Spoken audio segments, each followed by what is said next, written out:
Apologies in advance, everybody.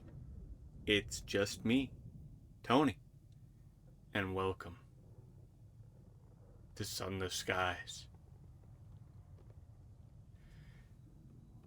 Failbetter's third game. Whew. The Reach. I'm much more used to the Neath from Sunless Sea. And I'm walking into this blind. Hi, everybody. How are you today? We're doing a solo episode of me narrating your wildest and wackiest up in the sky hijinks. Welcome to my locomotive and to this experimental attempt here. And thrust into it. We're off into the Reach. You have returned to the Reach, an untamed sunless span of the heavens. London's new frontier, a celestial garden run wild. And now I am very unfamiliar with the mechanics and world of Sunless Skies, as comparative to playing a ball ton of Sunless Sea.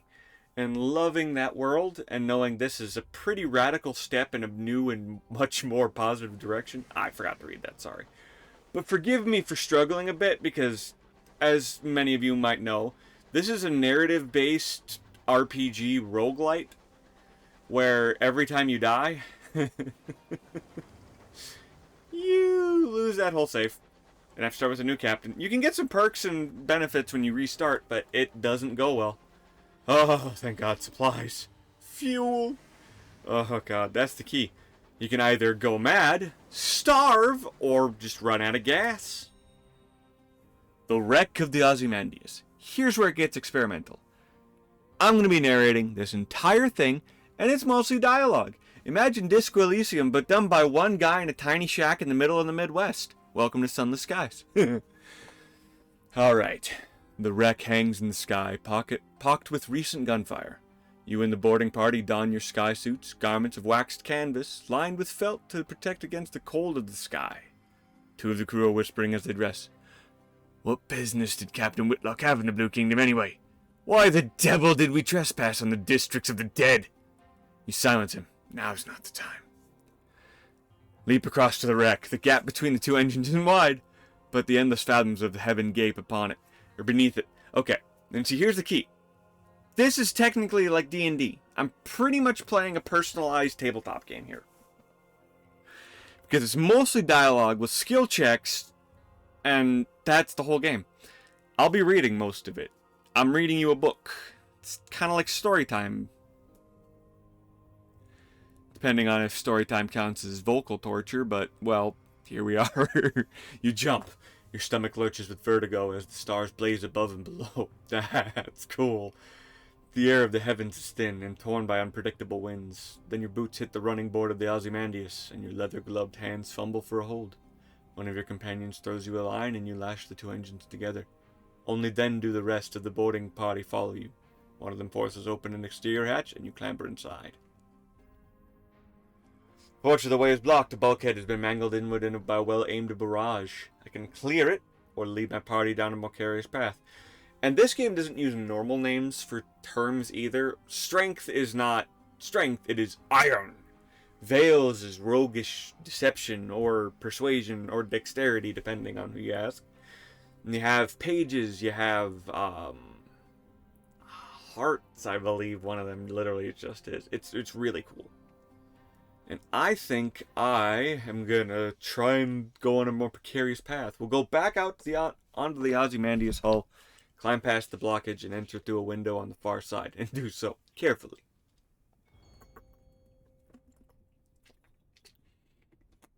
A memory. Can't tell if I succeeded. You recall the first time you climbed outside an engine, helping the captain fix a leak in an exterior pipe. The wind had shrieked, buffeting at you. You asked the captain what would happen if you slipped. You fall, she answered tersely. But where to, you asked. She looked down, then back. The sky steps spiraled all about you. Away, she said. And you heard her fear. Back in the present, you tumble back onto the Ozymandias through a shattered window. Your party's spilling after you. Glad to be back inside. Your companions work quickly. Quickly! Pardon me, this might be a bit of a task for me, speaking so much through this playthrough. That's going to be a test, and comment down below what you're thinking so far and if you like this new style. And by the end of it, please let me know if you want more of it. Your companions work quickly. The Ozymandias' hull has begun to creak. Your actions on board may have compromised its integrity. Renewed, you find enough food and gear to restock your supplies and enough spare parts to make necessary repairs to the Orpheum. The food will need to be thoroughly thawed, of course, but you've eaten worse in the skies. Oh ho! Cried one of your party, prying the lid off of a long crate. It holds a cannon, still nestled in straw. Another crewman pulls a battered birdcage from a pile of ruined cargo. Within the cage, something wriggled and furred open to still an eye. You examine your finds. Okay, so first tangent to the game, because just the world building Failbetter do are next level, and what the bulk of this game is. And apparently I was trying to combine the words bulk and hull, which, I mean, ships, trains, ship trains, all we got going here. Nevertheless, it all starts from the concept of Fallen London, an alternate universe Victorian London browser-based RPG. I kid you not, similar to the shit you might have played on Facebook about a decade and a half ago, with Mafia Wars, Vampire Wars, and the like, doing quests, needing certain skills, daily resets, but with a ridiculous amount of charm and insane immersion for what it was, and so much dialogue that you couldn't just shake a stick at it. You had to shake the damn log. It was good shit. And Sunless Sea was just 10 times that, with some awesomely minimalistic gameplay and slight procedural elements to the map never staying the same, with the entire concept of it all being underground because London was stolen by bats. And here we are, in this, I believe, straight sequel to the Sunless Sea, of being in space in a steampunk train. This game was made for me. And I want to apologize for it. Anyways, I'm sorry about that. I'm in a very different mood and very nervous to be doing this by myself. So bear with me as I get back into the nerves of having not recorded by myself in about 3 years now. And if you've been here since Darksiders, please comment down below, because thank you for sticking with me. And hey, hi, I'm back. Ooh, do I want the bat or do I want the cannon?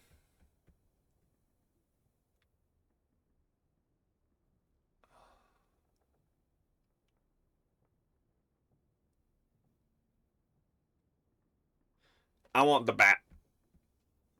The heavens are wide, so locomotives use scouts like bats to locate the things of interest, ports, resources, and wrecks like this to salvage.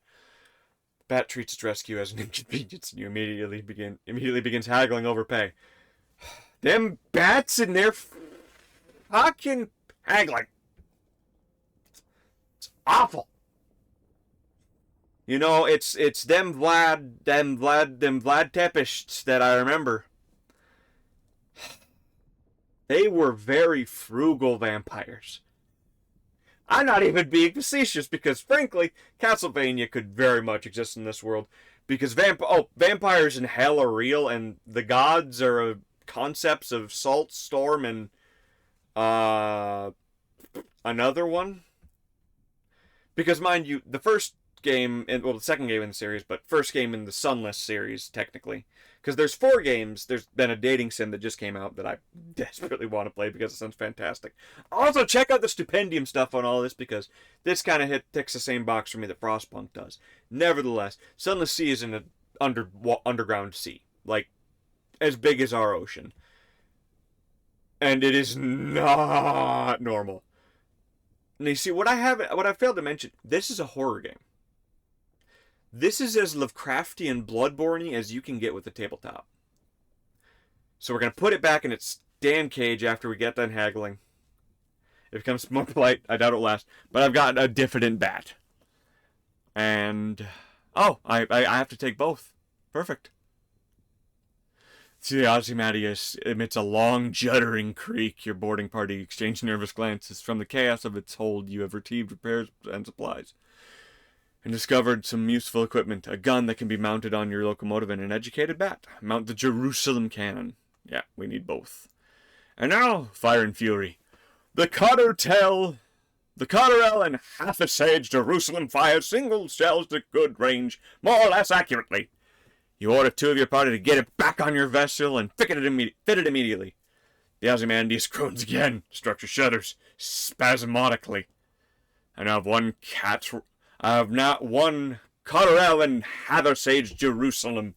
Say that 5 times fast. Press on the engine. Nah. I'm hopping off. I'm not risking it. My terror has fallen. That's a concept. See, you can just go batshit insane from the sake of... that's probably not normal up top here either. You lead your boarding party away from your vessel, unshackling her from the buckling Ozymandias. You stoke your engines and steam away, restocked, repaired, and rearmed. The crew give a ragged cheer.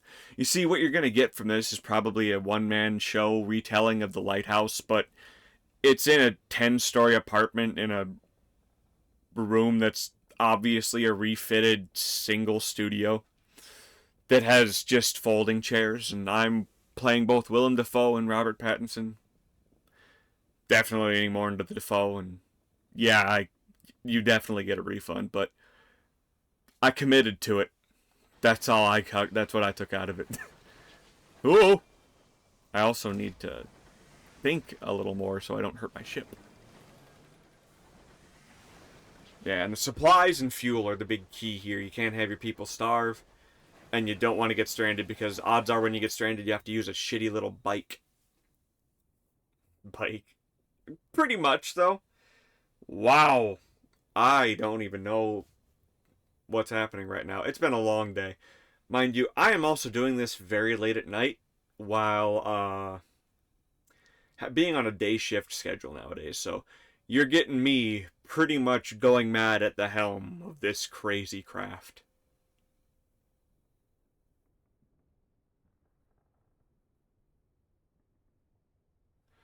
I think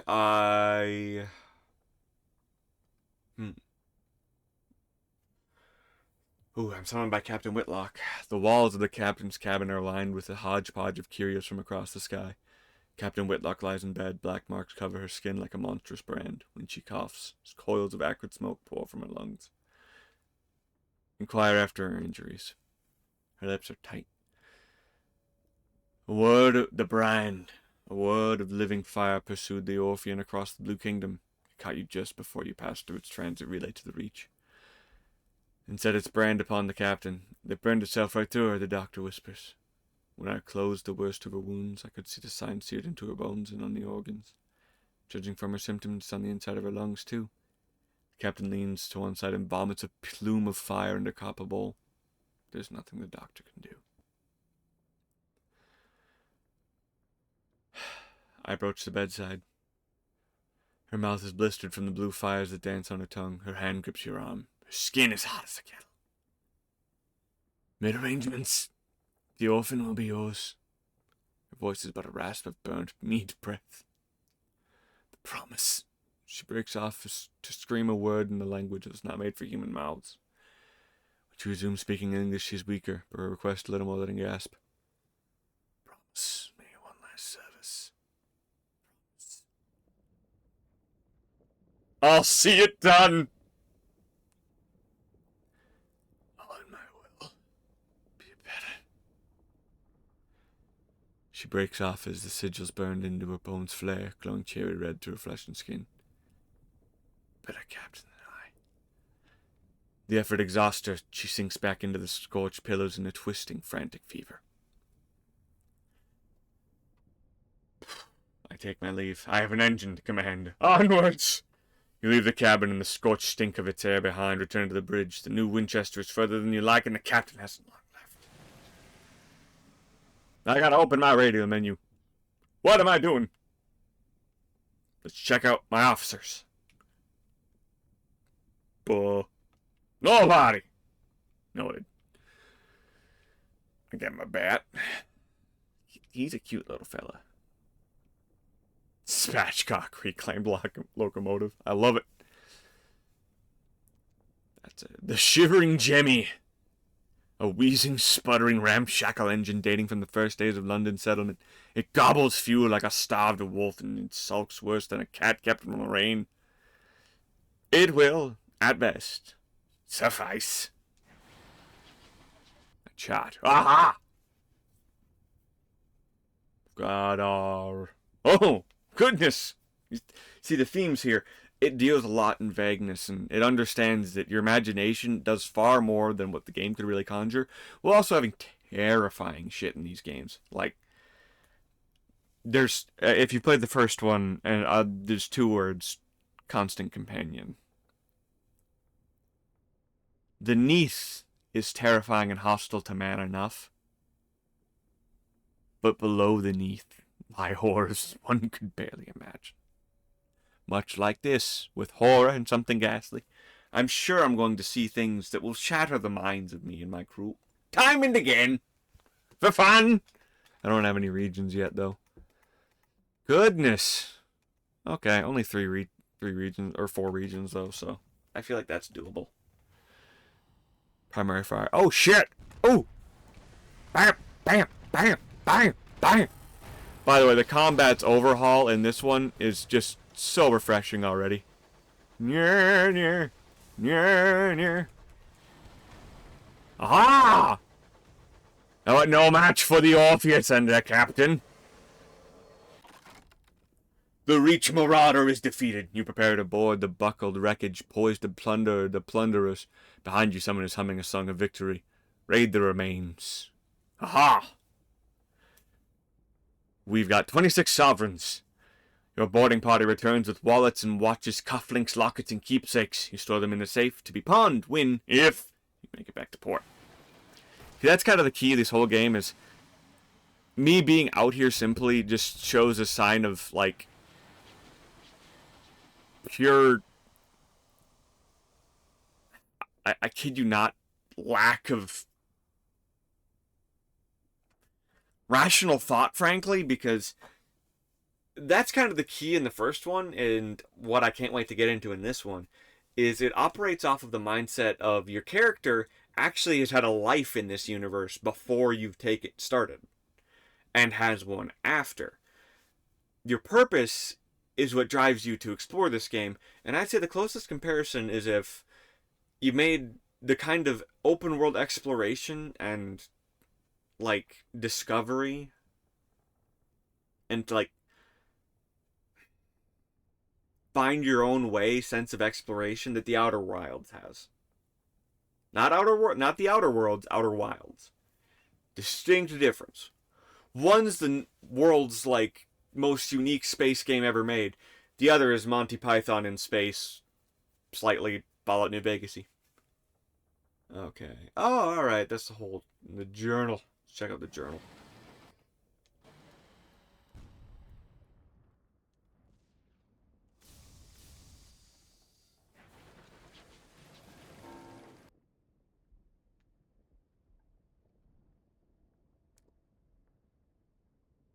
Your engine was damaged in its escape from the Blue Kingdom. Your captain was injured. Can you see her back to the New Winchester? Time is running out for Captain Whitlock. Alright, and oh, okay. I have 6 men with me. 6 sailors, or engineers. I don't know what they'd be in this one. Okay, that's it. I have veils, irons, hearts, and I don't think this one has pages, but events. This is kind of the cool concept. You deal in very odd currencies, as you can see. This game really defies explanation. It's more of getting lost in the world and its absurdity, because this does have I wouldn't say Monty Python, I'd say more, I don't even know a good comparison. Lovecraft is, of course, the most obvious example, but at the same time, this writing is far less of its time as Lovecraft is, if you know what I mean. I'm not going to get into any of that controversy. Just Terrible person, pretty decent writer to an extent, but just absolute piece of shit person. That's all I'll say on that. This has a sense of dark humor that can't really be explained because it's essentially the humor comes from laughing in the face of the undefined and the undefinable. In that you can only laugh because what lies before you simply makes so little sense that, well, what else can one do? And also, this game operates on giving you XP for exploring because your ship and the universe is as much of a character as you driving the ship. Frankly, your character has less of an impact on the world as it is a matter of your creative character is simply a vessel, at least in Sunless Sea, to go location to location, seeing what on earth this wild underground world has in store for you. And here it's quite literally what man has used as a concept of infinite since pretty much stories have been around. Space. We're gonna repair ourselves because we got beat up pretty bad there. Engineers scour the remains of the Marauder for intact parts. Even before its defeat, it was rusting and rickety. It's plating a patchwork of reclaimed steel and repurposed bronze wood. But enough can be salvaged to repair some of the damage to your lone locomotive. I've gained 5 hull! Woohoo! Also, that Gatling gun looks fucking rad. A well-aimed shot penetrates your plating. Also, I'm pretty sure they added those little tidbits in because in the first game, in the ads, it did that, showing like little events that happen on your ship between ports. Beyond this. But it was in a tab that you could pretty much ignore. And it stays out of its way. Like, it's not like... It doesn't jump out at you saying, hey, this is important information that might be passing you by. It seems like trivial, just like casual banter when it's important dialogue for solving quests sometimes, or new discoveries and whatnot. For like reading what names you're walking into, or saying like, hey, something nearby is important here for you. Or like you hear Storm Song, that means you can do a special event here or something like that. It was just in this missable tab, pretty much. Whereas here, it looks like it just slaps you in the face with, hey.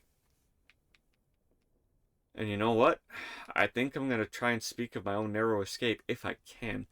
It looks terrifying, and I'm... Oh, no! I don't think I can do any of these. Okay.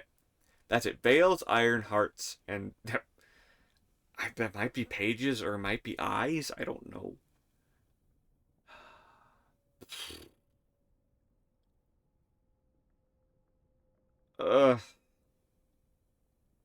None of these feel... the highest chance. To have some brandy. Ah, shit! They didn't buy it!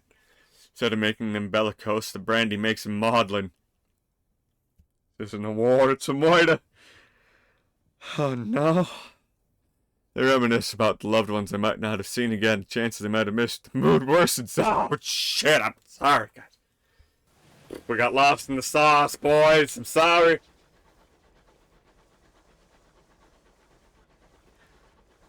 Lentils and rice, I'm sorry.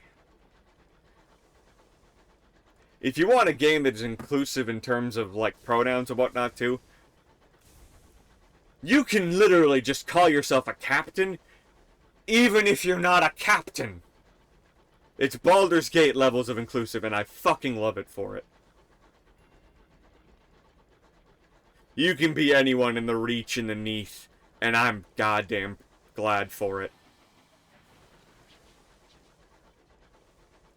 It's, getting a little, a tad personal, but, oh, no, we're gonna continue the tutorial. Frankly, I really need to, I really need to keep going with, my hand being held a bit, because I do not have tons of faith in my ability to navigate this game, being as I died so many times without exploring much of the Neath in the first one. Oh. The music of these games. You're gonna find me speechless in a lot of scenes here. And I just simply hope that you're able to get into the atmosphere with me, because, simply put, I'm already just a distant clamor of engine yards, an accretion of smog on the windows. Just the churning of the... It'd be wild to be on a train like this, just exploring this vast, seemingly logic-defying space world. Because I'm flying through space, which is floating platforms on a steam engine.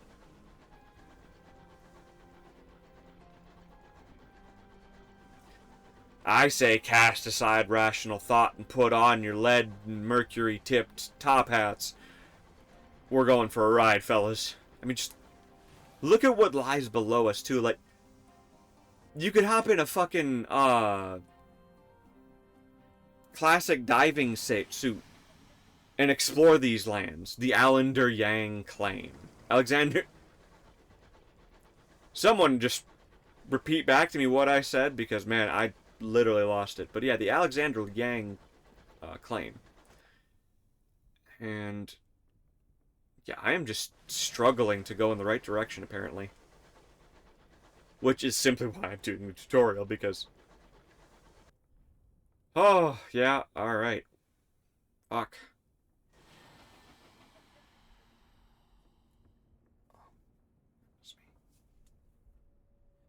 I'm just remarkably lost.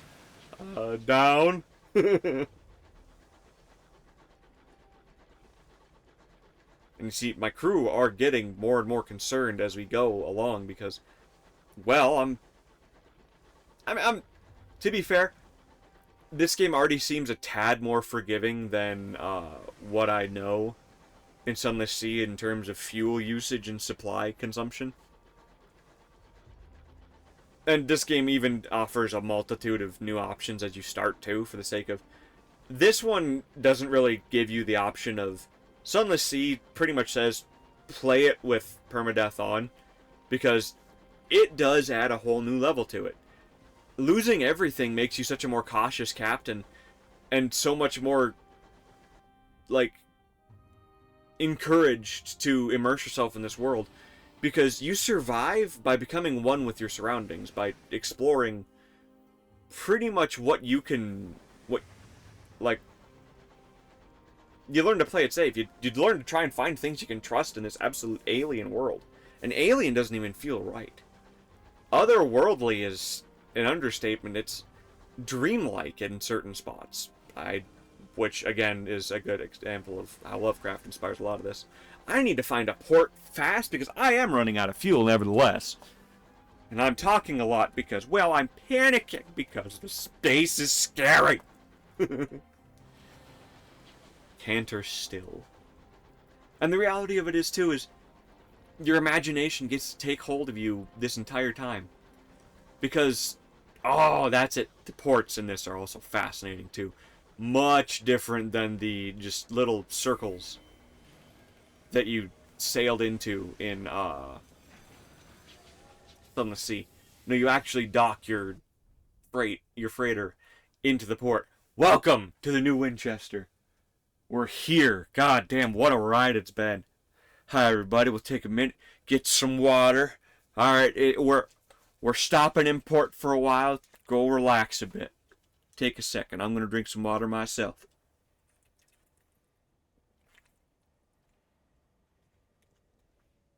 And we're back. You coast into the bustle, the din, the soot, and the steam of... Holy crap. Okay. Wolvesey Station. Wolvesey? Oh no, is it Wolvesey Station? Wolvesey Station. I'll go with that.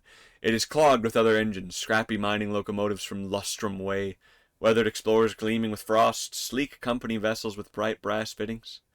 No sooner have you pulled into sidings than a brusque station master brushes over. He requests to come aboard. I must speak with your captain, he insists, brandishing a ledger. The usual formalities. Look to the Orphean's doctor. He just appeared at your shoulder. His face is solemn, his hat in his hands. He lowers his eyes. Uh-oh. The passing. The crew exchange bleak, wordless looks. The Orphean itself feels suddenly more empty. The station master looks confused. You inform him that unfortunately, Captain Whitlock has just passed. Ah! Sorry to hear that. Very sad. Very sad. He waits for what he considers an appropriate minute and a half before continuing.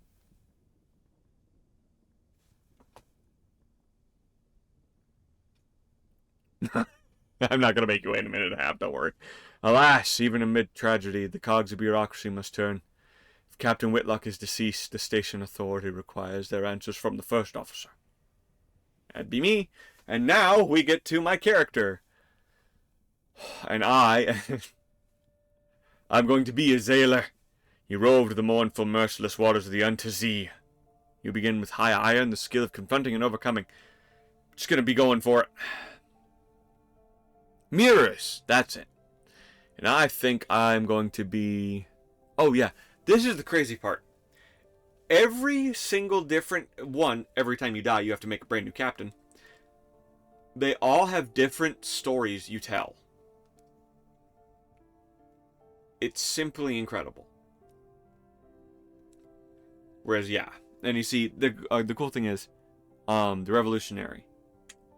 I think that has to do with something that happened in the runtime of Sunless Sea, because you can do a lot of world building and changing as the game goes along. Ministry of Public Decency. You see, the Queen rules the world, and the Queen is corrupt, because everyone is corrupt, because this is a very cynical world. Yeah. Today, London lies between the stars. Her new empire unfolds across the heavens. But 10 years ago, before the Northern Gate was opened, before the renewed express led her people into the skies, it lay in a vast cavern far beneath the earth, deep, dark, marvelous. Who were you then? I was a Zailor. And I smuggled. Her Majesty's Navy had a great many opinions on what should and shouldn't be sold in her territories. Your opinions are different. Actually, no, I'm going to be an explorer. Because frankly, that's what I did. And the cool part is, there's a really fun concept and what really can help drive your first playthrough of Sunless Sea, which, if you haven't played before, I highly recommend also going into that, if you're going into this too, because that's a game that you would want to experience by yourself, but at the same time, everyone's first experience is different with these games. They're wildly randomized and fascinatingly deep. My key here is, in the first game, you literally could report to the Admiralty's office for all the new ports you went to, because the sea never stayed the same. So when you started a new playthrough, it didn't matter how many years you played it. If you started there, it kind of removed the quantum aspect of the universe of the Untersee, for the sake of all the islands stayed the same place, and you were charting them for this run because year to year it could change. The Khanate could be at the top right or the bottom right. You could go to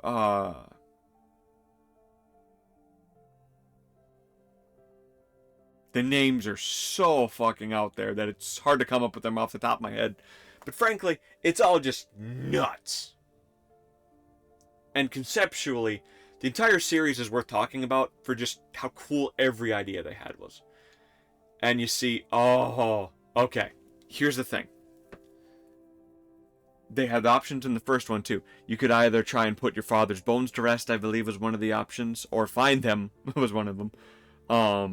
Or you could try and cement your legacy, or there just aspirations were the goal. The journey is 150% the purpose of these games. And, you see, wealth is kind of the default crazy, ambitious effort in the first game, or you could want to like leave a legacy. I genuinely kind of want to go for the truth. Even though personally fame is kind of what I would love to do, because like the idea of a storyteller, a person who would go out and try and come home with stories in this kind of universe fascinates me and just speaks to the inner child of me who read books for the concept of wanting to explore and be the first to see these brand new worlds. But the truth is such a cool concept. But at the same time, this game also, I think, functions with New Game Plus. So I think I'm going to go with wealth. I'm just going to try and...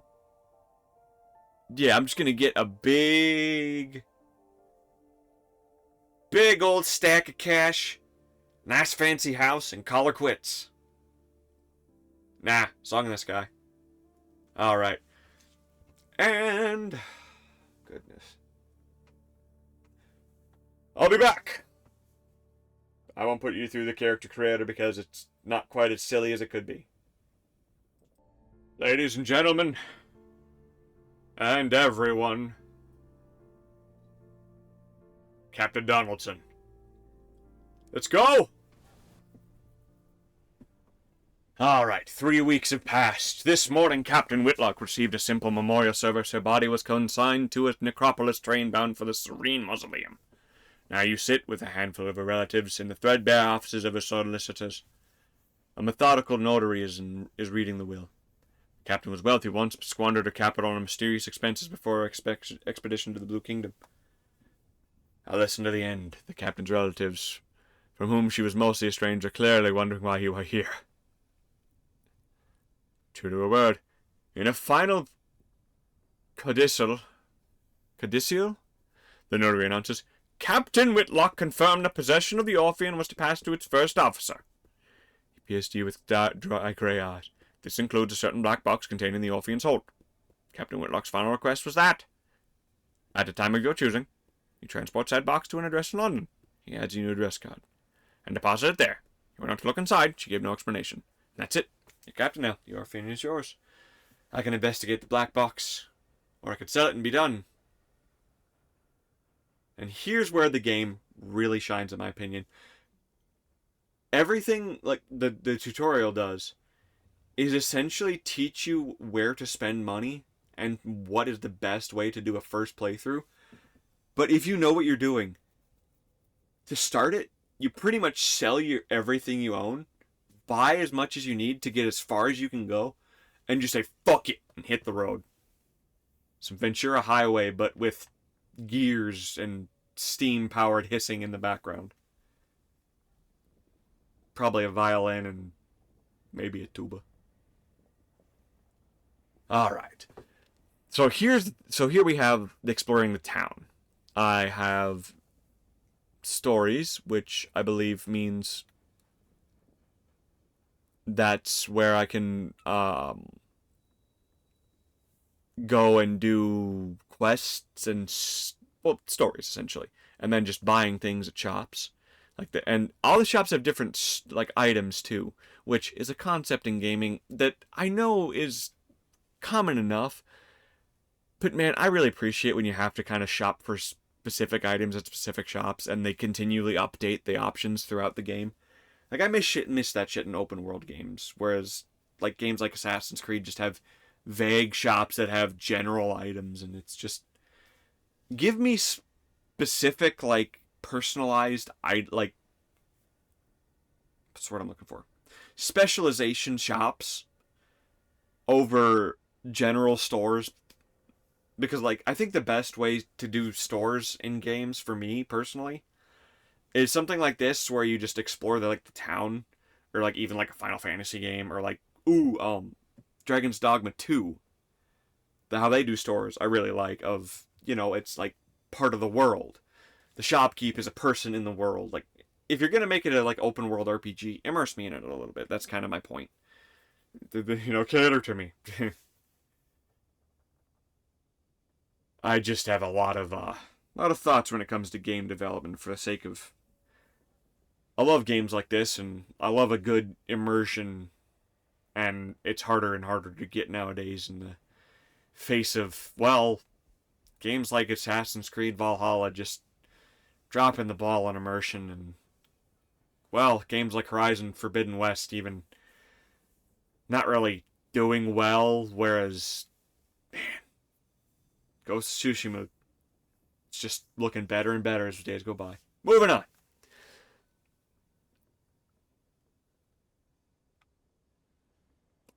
Seeds for Magladines. Okay, locomotive captains key are gathered at the bazaar to trade goods and information. Here you can acquire prospects, opportunities to sell a good at a distant port for an excellent price. Accept the prospect, claim it, source the goods, and deliver them. Okay, so vague, pretty much hunting quests. Or like, not hunting quests, literally deliveries, but kind of reminds me of like a hunting board or like a quest board. Feature Magladines. Magdalene provides comfort and sympathy to the weary skyfarer. Its host will tell you any lie you need to hear. Some of those lies require flowers. The amenable host wants up to 3 sacks of verdant seeds and will pay 80 sovereigns for each. God damn! Magdalene's lies southwest of the New Winchester, and that's the thing. You have to kind of just explore and find ports. There is no handholding in this game, and that's what I really appreciate. It points, but it doesn't carry. Whereas, well, Horizon Forbidden West actually was a bit of a cheap shot. It's just easy to call a game that, frankly, just feels AAA for AAA's sake. Uninspired when it's not. It's really fucking fun. It's just easy to fall to public opinion sometimes when it comes to games that just tick off a lot of boxes that you really don't like seeing in a game in an entire oversaturated genre. It makes games like these so much more refreshing. It's just a matter of you're reading an entire thesis every time you're doing a quest, which, can kind of take the place of uninspired dialogue in a back and forth open world game. But, there's just something much more appealing to me with like this and Disco Elysium. Cricket season is nigh.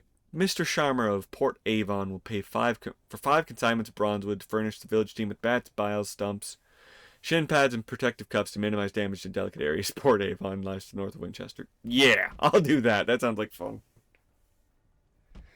Alright, and oh, did I... Oh my.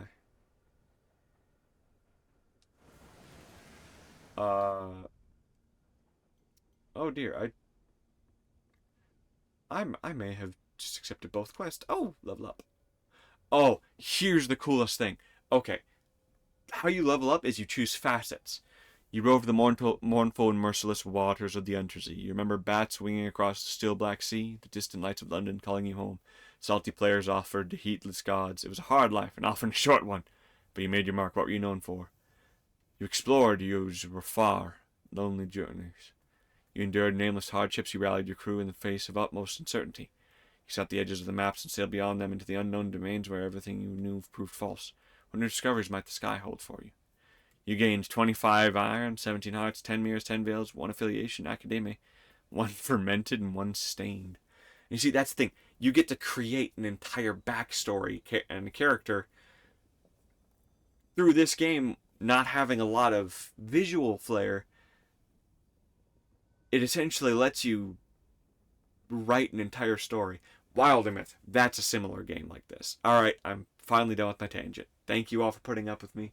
And I hope you're enjoying it. And if you made it this far, thank you so much. I know that's been a lot of talking. But the thing is, this is a really cool concept of it. A lot of the things that, a lot of the facets, I believe, are based on what you chose as a starting character, and you slowly develop what happened before you got to this point. And I think I'm going to go with the worst things happen at sea, because, man, if you played that game, ooh.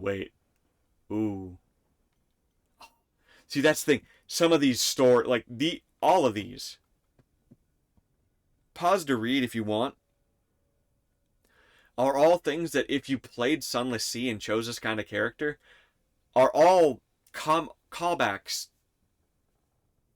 to like what you could have experienced Because that's just how it was. It changes you. Those waters. Ooh. Oh, and it gives me different options too. Okay. What did they demand from you? A year from your life, your home? Ooh. And you see, that's the thing. Sometimes what you give up, it's not gold, it's not status, it's give up literal time from your life. It's, or a concept, or maybe you lose the taste of the color purple kind of shit. It's nuts. You were lost overboard, but the drownies bore you to their city beneath the waves to cavort and delight. Oh my goodness. After a year and a day, you woke up on the mud banks in London and wept. See, that shit's insane. Ooh. Damn. You returned from a voyage to find your home occupied by strangers. You knew their names and their faces, but the place they once held in your heart had been filled by the sea. That one. Beautiful. Beautiful stuff. Just beautiful writing, in my opinion. Alright. Scrubbed clerk begs a moment of time. I represent Holliges, the banking house. I present Holliges, the banking house. I promise this will only take a moment of your unquestionably valuable time. He produces a folded contract with a flourish. We hear promising things about you, Captain. Very promising indeed. We would like to extend our services. We provide a secure solution for the storage of your assets, absolute discretion, and steadfast unto death and beyond. Hey, sure. Oh, fuck yeah. It's a permanently accessible box. I bid you good day, Captain. Okay, cool. So I just have a permanent box. That's super helpful. And look at all these options. Ponder your ambition. Definitely. Where to begin? You take advantage of the quiet moment to pull out your journal. The blank page sits before you, smug and unblemished. The horror! At last, inspiration strikes. You need fresh material. That's a ticket. Go and explore the high wilderness. Gather the sky stories and tales of terror to begin the song of the sky. Alright.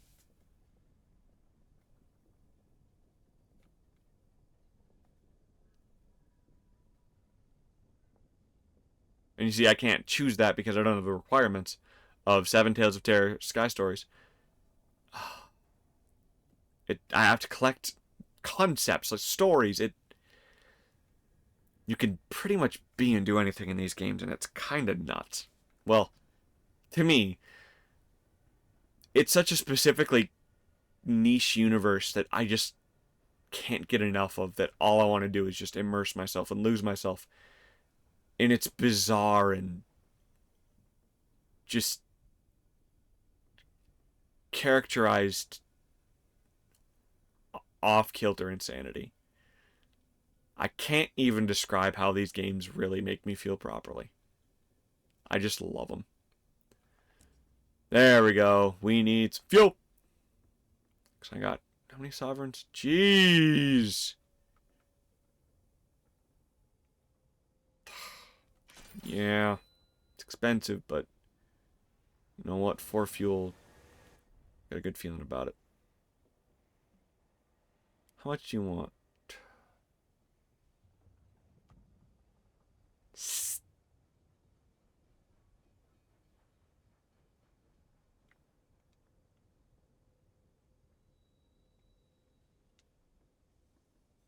So we cost 20 sovereigns? Alright. He recently parted ways with the Windward Company. Personally, I think a crash in a week isn't so bad. They disagreed. Oh well, never known. Oh god. Brave or fearless. Alright. Let's assign him to my crew. He's my chief engineer. Alrighty, perfect. Alright. And I got... what are these? Oh yeah. Okay, so bring them to Magladines.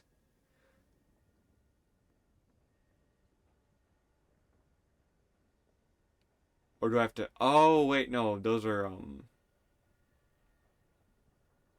okay, so those are just options for me to do. Okay. It's so different from Sunless Sea already. Bohemia? I am fascinated by all of this so far. Yeah, let's, gonna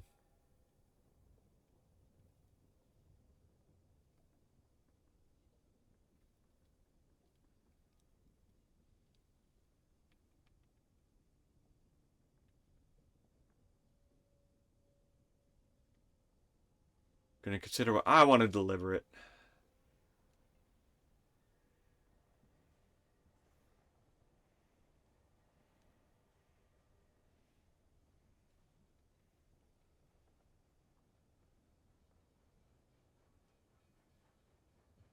Huh.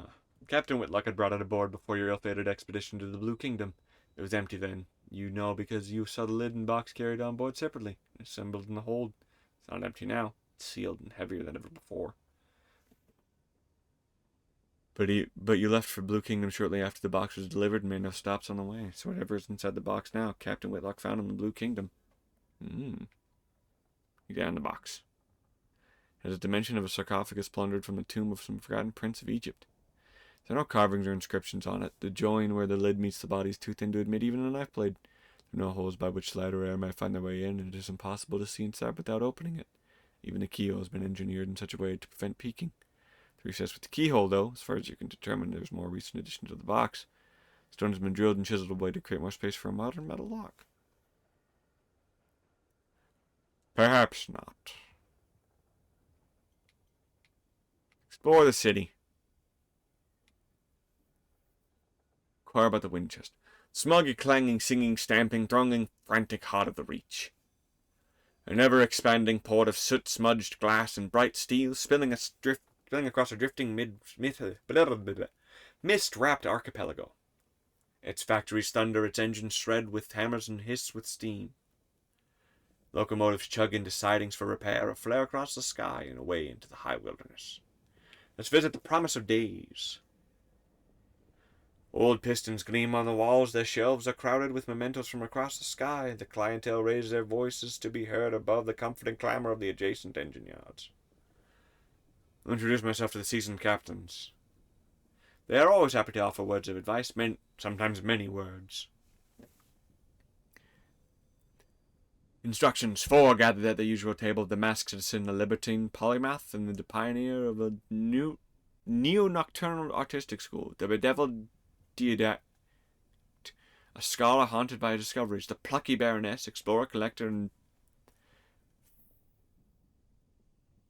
the latest, and Spatchcocker Meg, who hunts monsters. Of course everything out there is jolly dangerous, says the baroness. Few risk the sky, so news of distant ports is valuable. Collect port reports from their places to visit and deliver them to Victory Hall or Company House. The more you turn in at once, the more they'll pay. Look for other opportunities on the way. Passengers who want transport, rich men, you need bloody work, etc. I'm gonna go elsewhere. Onwards. Let's inquire about the Winchester War. Slow burning war for the Reach forms in the backdrop to the daily life in the New Winchester. Citizens wishing to keep up with developments in the war turn to the New Gazette. It is famously the only newspaper worth reading in New Winchester, as well as the only newspaper that hasn't bankrupted itself. Its quality speaks for itself.